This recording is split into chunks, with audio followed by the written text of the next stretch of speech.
ഇക്കഴിഞ്ഞ കുറച്ച് ദിവസങ്ങളിലാണ് എനിക്ക് മനസ്സിലായത് ഞാനിടുന്ന സ്റ്റോറീസിനും റീൽസും ഒക്കെ എത്ര പേര് അത് ഇഷ്ടപ്പെടുന്നുണ്ട് എന്നുള്ളത്.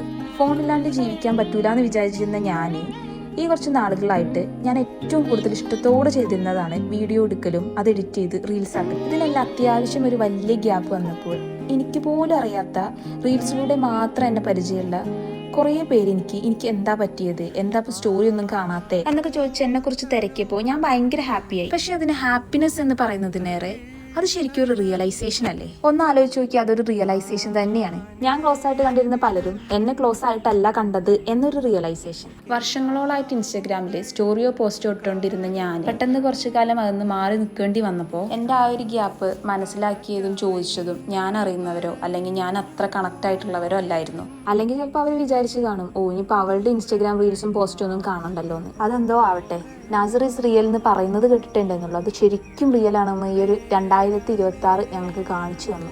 ഇങ്ങനെ അടിക്കടി കണ്ണീറും പ്രാക്കും ഒക്കെ തട്ടുമ്പോൾ എല്ലാവരും വിചാരിക്കും എന്നെങ്കിലൊന്ന് നിർത്തിക്കൂടെ ഇൻസ്റ്റഗ്രാമിൽ ഇടല് എന്നുള്ളത്. നിർത്തണം എന്ന് എനിക്കും വലിയ ആഗ്രഹമുണ്ട്. പക്ഷെ അങ്ങനെ അടിക്കടി ഓരോന്നും ഇങ്ങനെ കിട്ടിക്കൊണ്ടിരിക്കുമ്പോൾ അതെന്താ അങ്ങനെ അങ്ങ് ആവാൻ പാടില്ലല്ലോ എന്നുള്ളൊരു തോന്നൽ എനിക്കും വരികയാണ്. ഇൻസ്റ്റഗ്രാമിൽ പോസ്റ്റും സ്റ്റോറീസും റീൽസും ഒക്കെ ഇങ്ങനെ ഇട്ടുകൊണ്ടിരുന്ന ഒരാൾക്ക് അത് പെട്ടെന്ന് നിർത്തണം എന്നുള്ളത് പറയുമ്പോൾ അത് ഭയങ്കര ബുദ്ധിമുട്ടുള്ളൊരു കാര്യം തന്നെയാണ്. അതുകൊണ്ട് എന്താണ് എനിക്ക് പറയാനുള്ളത് എന്ന് വെച്ചാൽ പ്രാഗ്നോരൊക്കെ കുറച്ചീച്ച പ്രാഗുക. ഇച്ചിരി ജീവൻ ഇനി ഉണ്ട് എനിക്ക്.